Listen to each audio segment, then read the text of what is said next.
In the pine-dark countryside of Alabama, in the year 1850, there was a family whose story would slip into whispers and back-alley superstitions, yet remain mysteriously absent from official ledgers and respectable histories. This was the Ellison family of Barrow County, a name still spoken in hushed tones for reasons that seem stranger the deeper one peers.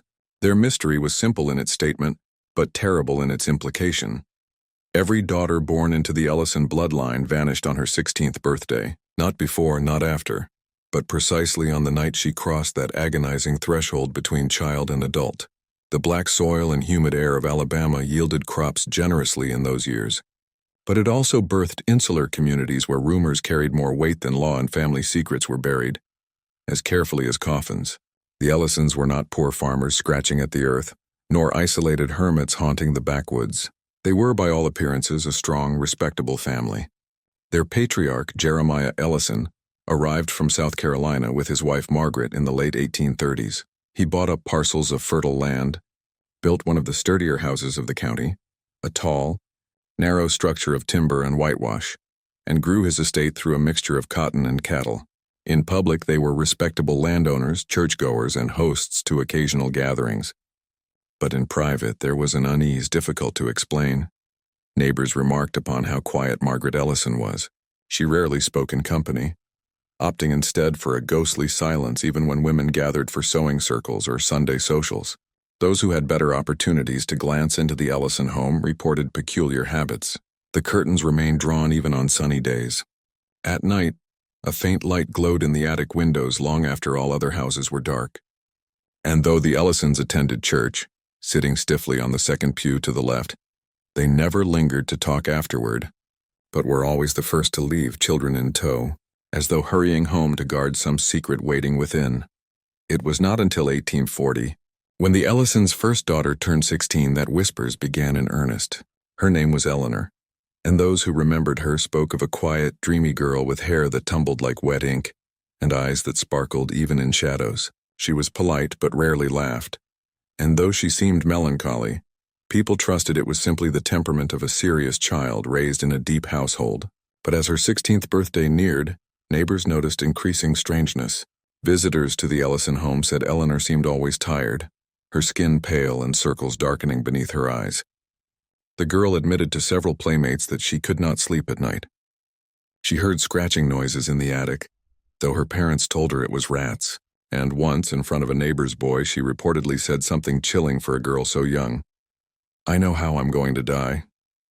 On the night of her 16th birthday, Eleanor vanished. The family gave no explanation. They acted as though the girl had simply gone on a long visit elsewhere, though no one could say where. Churchgoers asked, and Jeremiah glared until people stopped questioning. Margaret wept quietly in public but said nothing of her daughter's fate. A missing child in those days, in places where law was scattered and wilderness encroached, was not unheard of.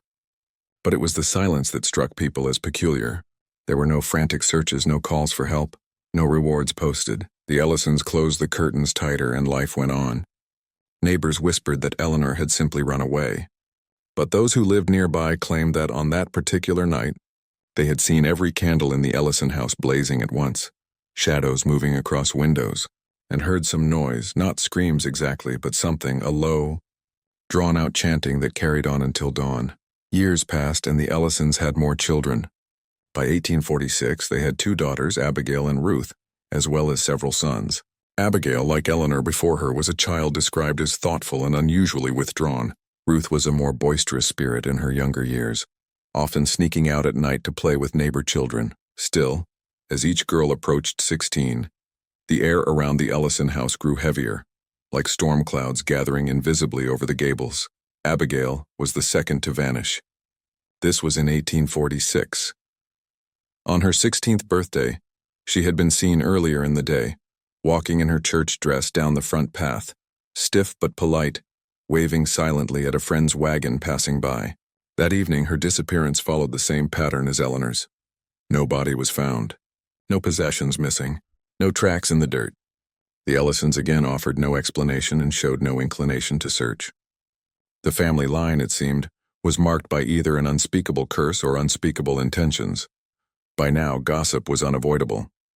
Some whispered that Abigail and Eleanor before her had been locked away in the attic, which sometimes groaned with noises at night. Others claimed the girls were sacrificed in some secret Ellison ritual, tied perhaps to Jeremiah's mysterious inheritance of land he could not fully explain. A few less sinister tongues believed Margaret had gone mad and kept her daughters away in some unhealthy domestic control. But the most chilling rumor arose from children who snuck close to the Ellison property after dark. They swore they saw a figure, a slim, pale young woman, lingering behind the upstairs windows long after Abigail had supposedly vanished, as though Eleanor or Abigail still roamed there, unseen except through fleeting glass. When Ruth's 16th birthday approached in 1849, the sense of dread in the community was palpable. By then, certain families refused to let their children anywhere near the Ellison estate.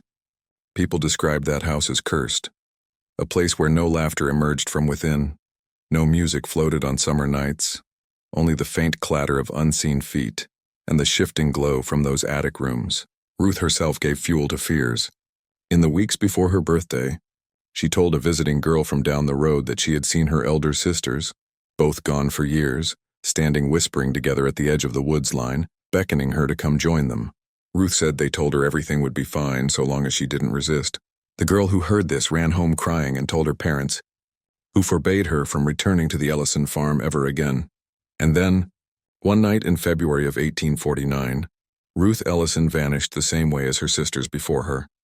She turned 16, and sometime after the stroke of midnight she ceased to exist in any public record except memory.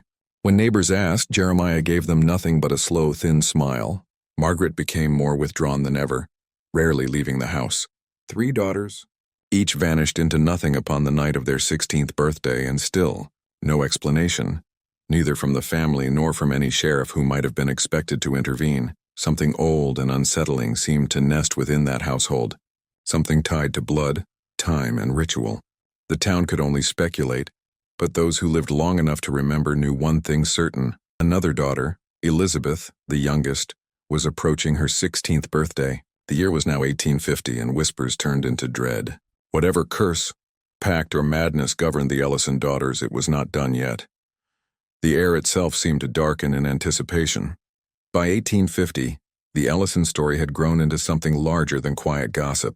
It was becoming a legend that seeped through the pine forests and red clay hollows of Alabama, like a lingering mist. The older folks spoke of curses, pointing to the 3 girls gone without explanation. Younger children, forbidden from even saying the Ellison name too loudly, told each other stories of pale faces at the windows and slow footsteps on the stairways of that tall house. Yet still, the family lived on, quiet and steady in their daily routines, tilling the fields, tending the cattle, and appearing every Sunday at church. Their lives were outwardly unremarkable. That was the strangest detail of all, that anyone could go on normally after the unexplained vanishing of 3 daughters. Elizabeth Ellison, the youngest, was now 15 years old. By all accounts, she was different from her sisters. She was fair, her hair a lighter brown than her siblings, her nature evidently gentler and more open. A neighbor's boy once described her as the only Ellison who smiled with her eyes. She had been seen skipping stones at the creek, picking wildflowers near the edge of the property, and engaging in small conversations when other children dared approach her. But even Elizabeth carried the weight of inevitability upon her shoulders. Everyone in Barrow County knew what happened to Ellison daughters when they turned 16. And that day was fast approaching for Elizabeth. The fear of the community was not only for Elizabeth but for what her fate represented. If 3 disappearances could somehow be dismissed, 1 said to have run off, another lost, a 3rd cloaked in silence, 4 would be undeniable evidence of something darker.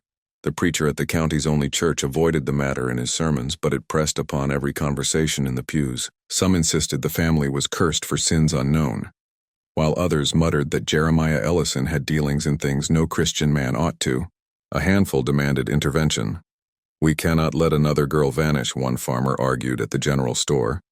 But still nothing was done. Fear of the Ellison patriarch, of his strange dominance, and of the heavy silence surrounding the family seemed to paralyze any direct action. Inside the Ellison home, things had grown stranger. Elizabeth was kept increasingly under watch. Neighbors noticed she was rarely allowed outside those final months before her birthday. She attended church less often, and when she did, she appeared drawn and paler than before. Her eyes had the look, one woman said, of someone staring at something we could not see.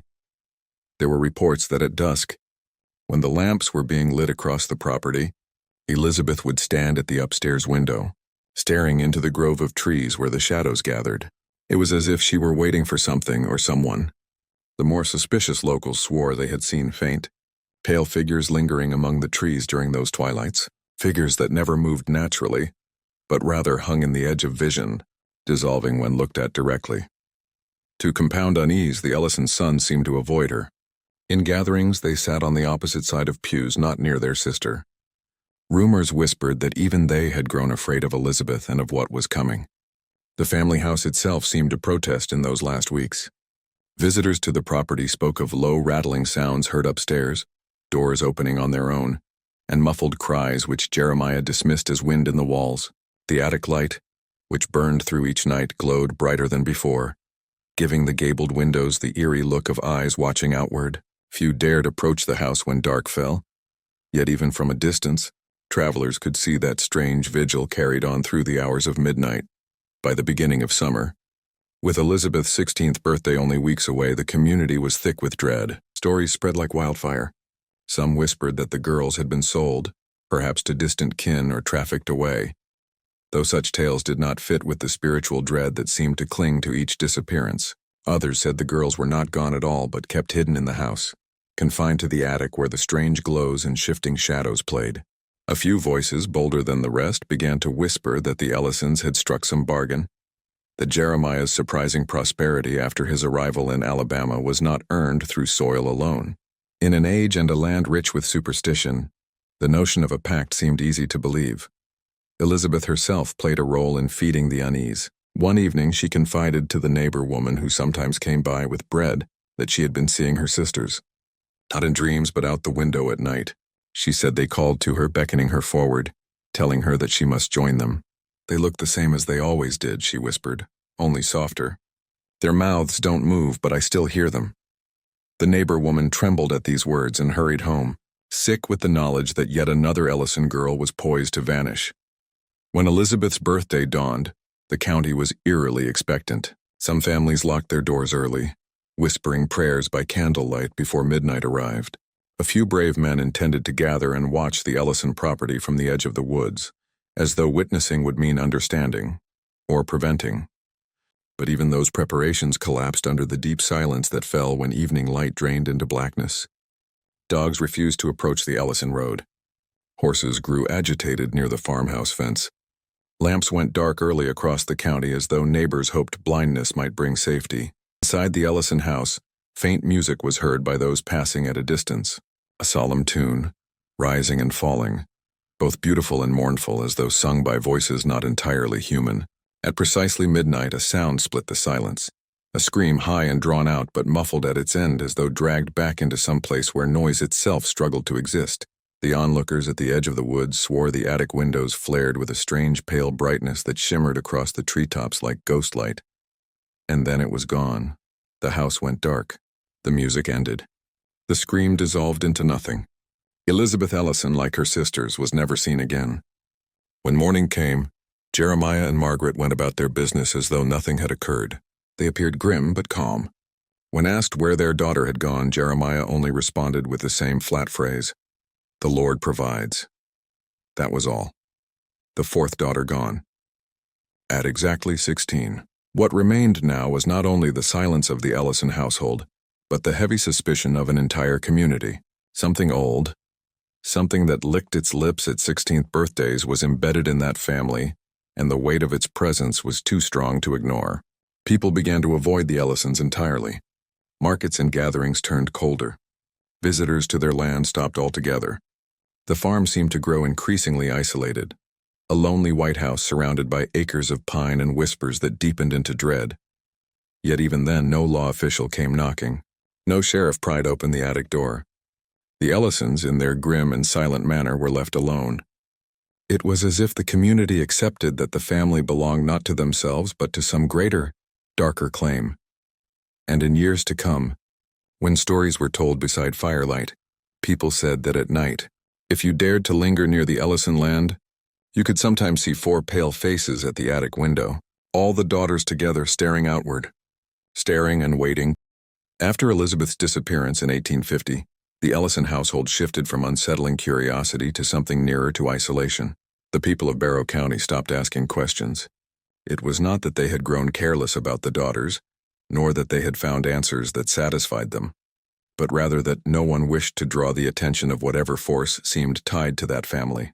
It was as though the Ellisons had become a door you did not knock on, a trap you did not step near, because once you were caught in its snare, you might never step back out. 4 daughters.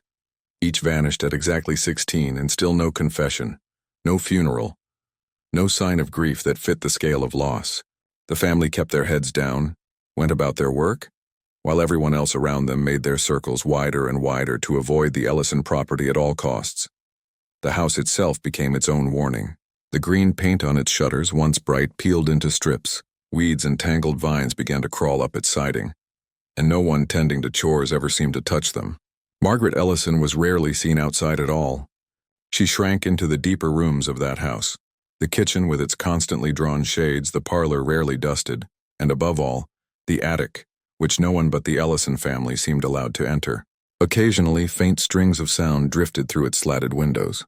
Some claimed to hear singing, others soft hammering, as if furniture or coffins were being built late into the night.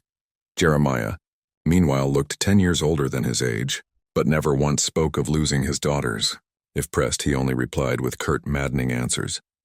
A man asked him outright at the mill one day, "Where is Elizabeth? Where's your girl?" Jeremiah only tucked his chin, fixed his eyes on the spinning gears, and with no expression said, "She is where she is meant to be." That was the end of the exchange. Few dared try again. In 1851, after all 4 daughters had vanished, Margaret was said to wander the fields by herself past twilight. Women carrying baskets of wash swore they saw her walking barefoot through the tall grass, her head tilted as if listening for voices in the evening air. Some whispered that Margaret could be heard whispering back, carrying conversations with shadows.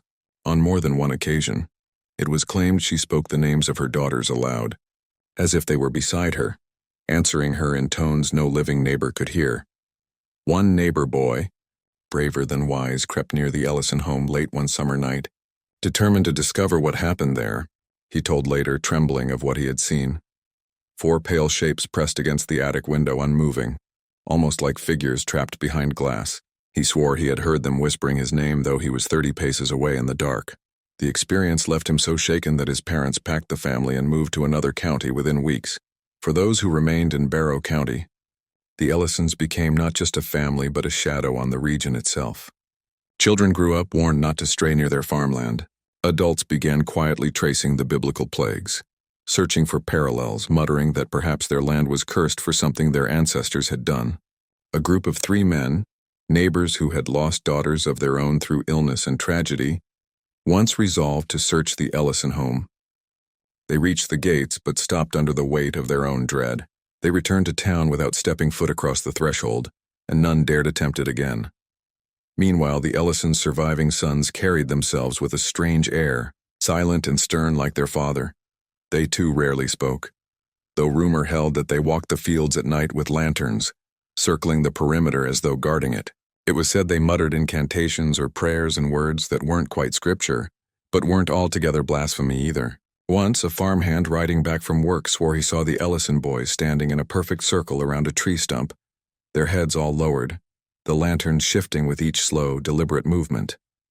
What they were doing he could not say, but he told no one of it officially, only spread the tale to relatives who left the area soon after. By 1852, the Ellisons had become a story to frighten children, a whispered legend, and yet they still walked proudly through town on the rare occasions they appeared. Jeremiah would buy supplies, his sons assisting him, Margaret following at a slow drift. Nobody dared confront them outright anymore. It seemed that in some way the family had been marked, claimed not by law nor fortune nor misfortune, but by something larger and older than the county itself. One autumn night in 1853, something occurred that both cemented their legend and worsened the county's fear. A storm collapsed the roof of the Ellisons' barn. Neighbors passing by the following day found that the wreck had not been cleared. What shook them more than the ruin itself was what they swore they saw among the splintered wood. Old, crumbling headstones, small ones like those of children. By the time word spread and the bravest returned to the site, Jeremiah had already carted them away. burying or hiding whatever evidence they might have revealed. No record exists to show whether those stones belonged to the vanished girls or to someone else entirely. But the rumor twisted quickly. The Ellisons weren't just housing secrets in their attic, they were burying them in their fields. Stories deepened after that. Some swore at night they could hear singing across the wind, strange and lilting, carried from the direction of the Ellisons' home. Others heard scratching at their own windows during storms, only to find no footprints outside. And always the image of the attic hung over them. Many swore they saw the pale profiles of not just one or two vanished girls, but of all four daughters standing together in the glow of their house, waiting, patient, as though for someone else to come join them. The silence of the Ellisons provided no comfort. Each year, townsfolk tracked the ages of other children in the family, waiting to see if the curse would claim again. And though new daughters had not yet been named, mothers gripped their daughters tighter, afraid that something ancient was loose among them, and that it did not stop at the Ellison home. It was about this time, according to half-buried letters and testimonies, that one man beyond Barrow County caught interest, a doctor of strange reputation, said to be as fascinated by folklore as by flesh, began visiting Alabama to study rumors of the Ellisons and their vanished girls. His entrance into the story would change the shape of events, and would peel back layers on the Ellison family that the locals themselves had been too afraid to touch. And when he opened his records years later, a darker picture began to emerge, not just of vanishing girls but of bargains, secrets, and something lodged in the attic that breathed not of death alone, but of inheritance. The arrival of Dr. Nathaniel Grigsby in Barrow County in the mid-1850s marked the beginning of what locals later called the reckoning years. By all conventional measure, Grigsby was a physician educated in Charleston, carrying himself with the stiff posture of an academic, and his speech laced with words that often needed explanation. Yet behind the brass-rimmed glasses and the heavy medical bag he carried, there was more than medical intent. In whispered writings later found in his journals, Grigsby admitted that he had long been chasing stories of family afflictions, strange legacies of blood and inheritance that might unveil the deeper mysteries of disease, of the mind and, if one reads carefully enough between his lines, of the soul itself. The Ellisons, with their vanished daughters, struck him as one of the most potent case studies he might ever encounter. When he arrived in Barrow County, he was immediately pointed toward the family by wary neighbors, but these neighbors were less interested in helping him than they were in offloading their dread. They wanted the curse explained or, if possible, removed, but not one of them would dare investigate firsthand. So when the doctor rode down the oak-lined path to the Ellison home, he did so alone. His first impressions survive in his letters. The house, he wrote, seemed to lean under its own memories, its shutters sagging, its attic windows glaring with that same air, as if the dwelling itself were watching me. The Ellisons received him stiffly. Jeremiah appeared both defensive and unsurprised at his interest. Margaret floated like a pale shadow behind him, murmuring something inaudible. The sons stood close together, expressionless, as though measuring the doctor against some inner tally. What Grigsby noted above all was the emptiness. No young female presence, no laughter, no mention of daughters. They were erased from the house in word and in photograph, yet their absence filled every corner heavier than any furniture. Over weeks, the doctor took to observing the family both formally, through visits, and informally from a distance. His entries recorded strange details, Margaret frequently speaking in the plural as if addressing invisible companions, Jeremiah waking in the middle of the night to pace the yard, gazing steadily at the woods before returning inside. The attic itself he was never once permitted to enter. And yet, he claimed he could hear from its windows a faint and rhythmic sound when the night was still. It was not weeping, nor laughter, nor labor exactly, but something between, a rise and fall too patterned to be random, too strange to be ordinary. Grigsby grew convinced that the daughters had not merely vanished, but had been claimed by a ritualistic practice, something deliberately observed and maintained. He hinted in one draft of a letter never sent that the Ellisons do not mourn when they lose their girls because the girls are not lost, not to them. That phrase would hang heavily with later readers. The doctor began gathering testimonies from locals willing to speak. One neighbor described how her grandmother had sworn the Ellison land was once occupied by a smaller, older cabin, belonging to a family wiped out under mysterious circumstances before Jeremiah bought the land. Another claimed roots of an older superstitious shape lingered in the soil, some pact made with forces only half understood, with daughters as the demanded sacrifice. Though the doctor prided himself as a man of science, he did entertain these whispers, if only to frame them as evidence of how community lore forms around unexplained loss. Yet privately again in his journals he confessed to unease of his own. There were nights, he said, when he dreamt of knocking at the Ellison attic door only to hear four soft voices in perfect harmony whisper his own name. By 1856, events took a more tangible turn. The Ellison sons were seen dragging something into the woods near their home, a large crate heavy enough to require 2 men, though one could not say what it contained. Several neighbors observed this from afar, their curiosity outweighed by instinctive fear. When the doctor pressed Jeremiah mildly over supper weeks later, asking if he had buried something, Jeremiah's expression hardened into stone. His reply was cold, almost amused. "Best for some things to stay where they are, doctor. You, of all people, should know that." The following year, Margaret was found collapsed in town during an errand, muttering in broken sentences about her children who wait at the window. Though neighbors helped her to her feet, she recovered quickly and refused further conversation. But that moment cast long shadows. It was the first public crack in the Ellison facade. The first time one of them seemed unable to keep up the stone-like silence. The doctor watching carried that phrase in his notes. Wait at the window. By then, Grigsby had grown bold.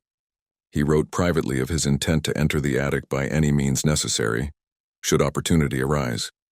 He considered it vital, not only professionally but personally, to learn what lingered within those gabled walls. He claimed to hear faint movements whenever he passed the perimeter at night, not just mice or shifting wood but syncopated steps, like children walking in unison just above the ceiling beams. It was in the autumn of 1857 that he found his chance.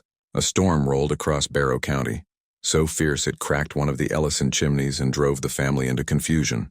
That night, records say, Grigsby approached the house after midnight, slipping in through a shed door left unlatched by the gale. He walked the dark hallways until he found the staircase, his candle casting tall shapes on the walls. Slowly he advanced. Step by step he climbed to the attic door, a warped plank held tight with an iron lock. But the storm had cracked much in the house and the iron gave way. The doctor pushed forward, slowly raising his candle. What he wrote of that night in his later notes was brief but haunting. 3 sentences only, scribbled on a loose page, never again expanded. I saw them there, though they were not as they had been in life. They knew me by name before I crossed the threshold. I left at once, for to stay would mean never returning. He never dared describe further what form he had seen. But that single account was enough to affirm what the county had long suspected. The Ellison daughters had not disappeared. They had only changed, dwelling still beneath the sloped roof of their father's house. Waiting. After that night, Dr. Nathaniel Grigsby did something unexpected. He did not reveal his findings in town. He did not confront Jeremiah or Margaret. Instead, he packed his things and left Barrow County forever. His journals, discovered decades later, were all that remained of his encounters with the Ellisons. And in them a haunting warning. The Ellisons chose their inheritance of silence. To ask more of them is to be asked to join them. Those who lived through these years carried the unease as a permanent scar. Everyone in the county knew, whether through rumor or through strange glimpses in the fields, that the attic of the Ellison home was not empty. But if the curse had ended with 4 vanished daughters, the story might have faded. Yet history held more and darker things still, because it was whispered that one of the Ellison sons had a daughter of his own by the late 1850s. And if the family's curse ran true, another 16th birthday was waiting. The county knew what was coming. The attic was waiting too. The dread returned like clockwork when word spread that one of the Ellison sons, Thomas, the middle boy, had a child, and that child was a girl. Her name was Catherine. Born in 1844, she was small, sickly in her first years, but hardy enough to survive into adolescence. By the time rumors spread, she was already 13, which meant the shadow of 16 was fast descending. The memory of her vanished aunts was not forgotten by Barrow County, nor softened by time. Folks who had been children when Eleanor, Abigail, Ruth, and Elizabeth vanished were grown now, and their children were the ones whispering over fences. 4 vanished daughters had already been written into local songs, campfire fright tales, and porch-time warnings, and now it was happening again. The curse, it was, seemed patient, waiting for its rhythm to repeat. The Ellisons kept Catherine close. She was seldom seen outdoors, and when she was, it was always with Thomas at her side, leading her by the hand as though she might drift away if he loosened his grip. She had hair pale like her mother's, but eyes the same rich dark shade all the Ellison girls had carried.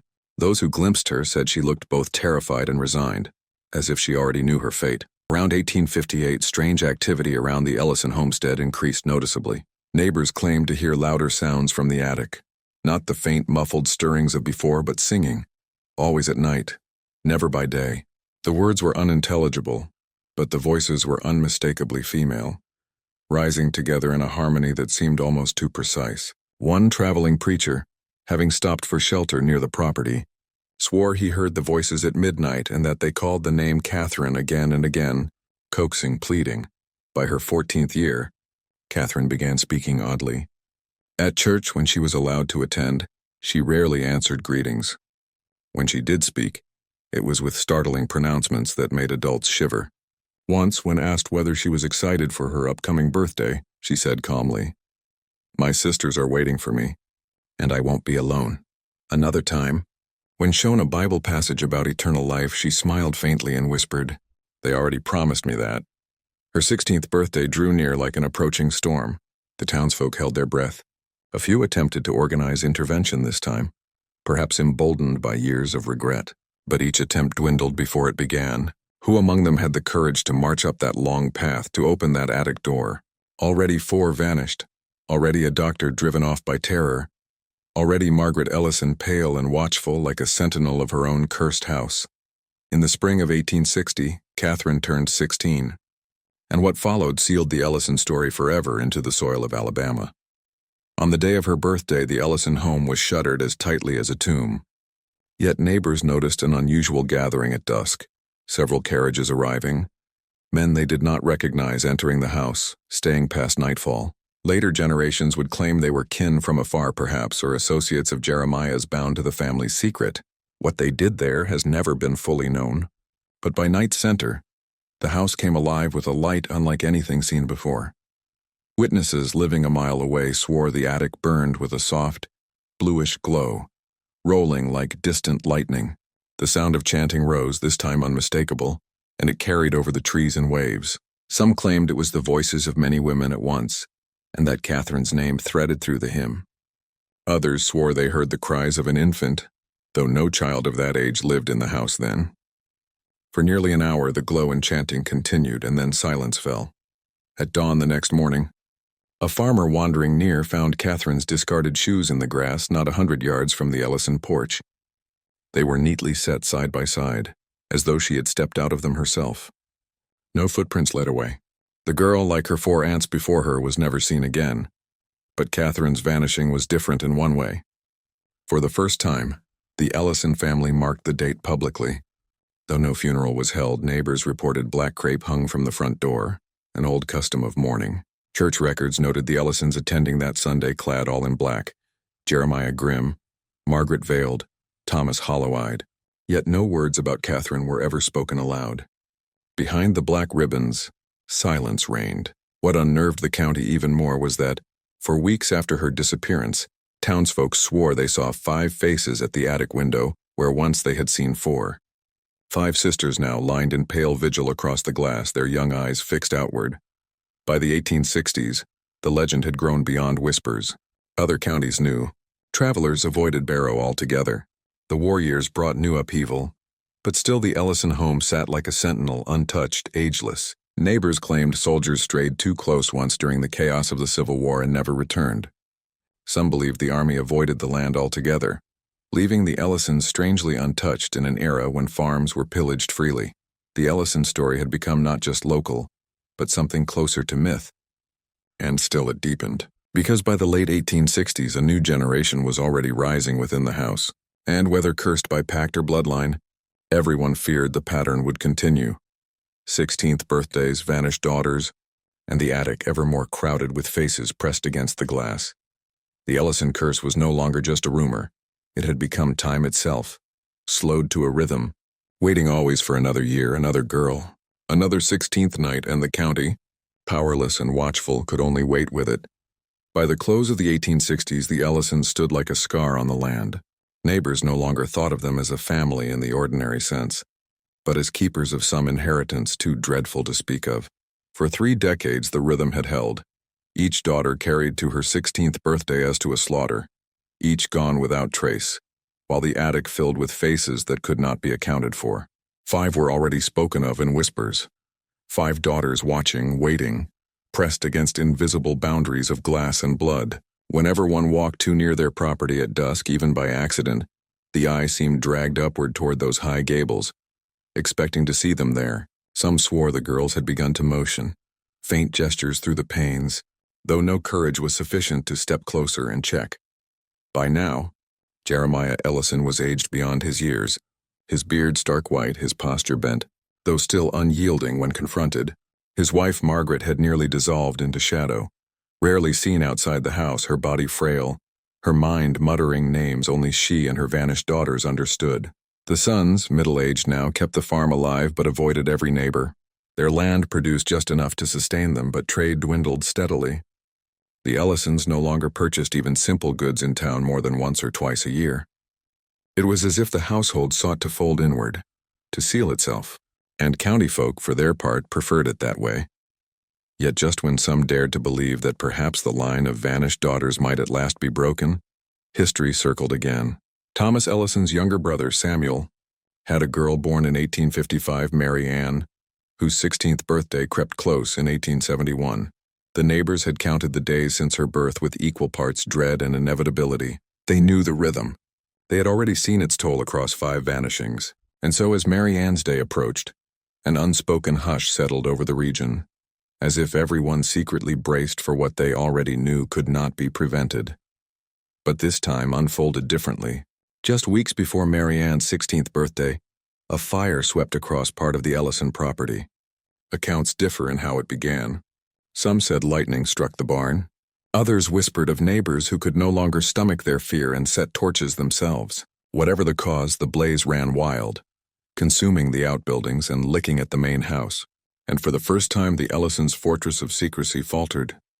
Neighbors gathered in the night, drawn despite terror to the sight. The Ellison home wreathed in flame, the family screaming within, the sound of pounding feet against attic floors. Those who watched that awful night told of something that has never been blotted from memory.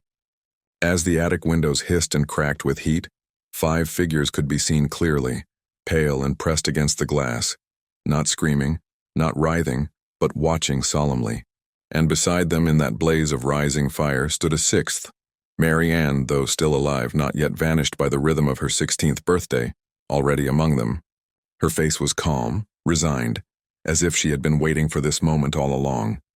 The firelight glowed through her hair like a halo, though the eyes remained bottomless dark pits. When the windows burst, no one saw the shapes flee. Not even ash or bone of those 6 was ever found. The Ellison house became a ruin overnight. Charred timbers collapsed inward, leaving only a scorched foundation and the blackened ribs of walls.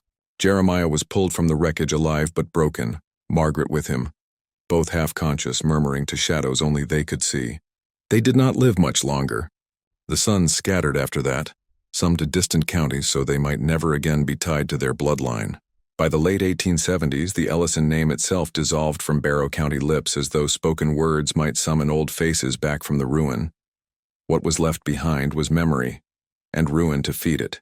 Farmers plowed around the charred Ellison land but did not claim it. Hunters avoided the hollow where the house once stood.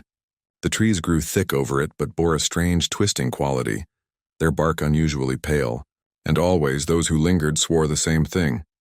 If one gazed too long at the ruin at twilight, you might see faint outlines at the height where the attic had been. 6 heads turned outward, their unflickering eyes locked on watchers as though time had never ended. In the years that followed, the tale of the Ellisons spread beyond Alabama, lifted from whispered history into folklore. Travelers spoke of the 6 vanished daughters of Barrow, while journals of folklore recorded the story as a living ghost legend. The faces in the attic became a phrase to frighten children into obedience. Be home before dark, or the Ellison girls will call you to the window. Strange things were still reported long after. The cries of unseen girls at night, strange blue glows among the trees, and voices that whispered names in the dark. Many avoided that corner of land altogether, unwilling to test whether the inheritance of silence was truly over. The fate of the Ellisons remains unresolved. No grave holds their vanished daughters. No record explains their rituals nor the silence they kept in place of mourning. What we have are scattered testimonies, fragments of journals, and the immortal whispers of a community that tried to forget and found it impossible. What remains certain is the rhythm. 16th birthdays, vanishings, silence afterward. Whether curse or pact, madness or ritual, it bound the Ellisons across generations.